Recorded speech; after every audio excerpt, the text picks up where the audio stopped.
a message from hell. That knee that you refuse to bow in your lifetime, you may bow it in hell.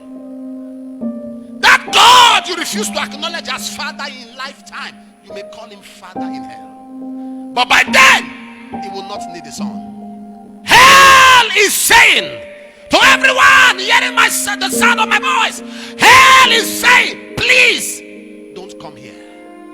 Hell is saying to everyone under the sound of my voice, wherever you hear the sound of my voice from, hell is saying, I have a message to the church. I have a message for Christians. No matter where you go anywhere, travel anywhere, visit anywhere, but please, at the end of time, don't come. Hell was actually prepared for the devil and his edges, but men choose to follow them. This man was so wealthy. The Bible called him a rich man. He was a rich man. One of the problems with riches is that riches deceive. The greatest deception is the deceitfulness of riches.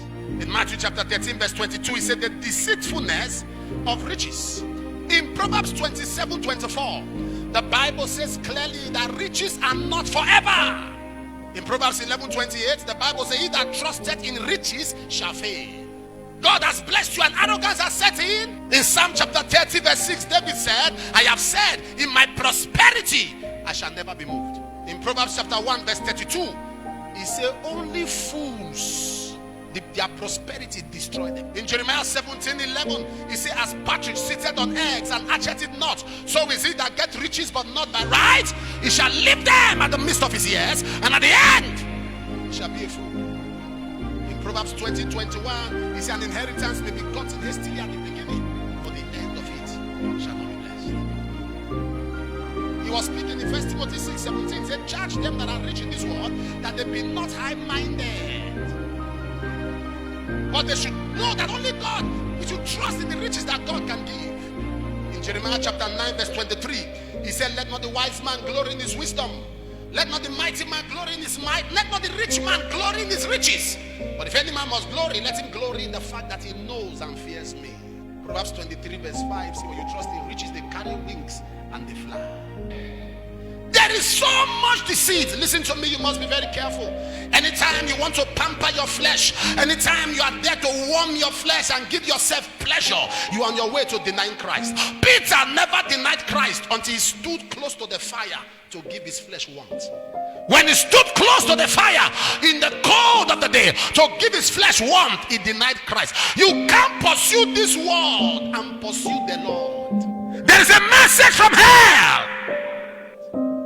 There is life after death. How you live now determines where you find yourself after death. Jude chapter 1 verse 4, he said they have turned the grace of God into lasciviousness. Anything you enjoy today that sounds like prosperity, that seems like abundance, that seems like increase, it is the grace of God. So this man was saying, while I was on earth, I enjoyed grace, but I abused grace. I have 5 brothers.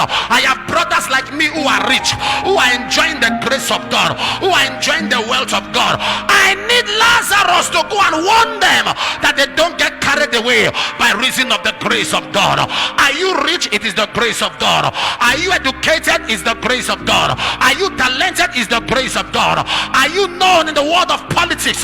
It's the grace of God. And when you begin to abuse that grace, hell is giving a message to you today.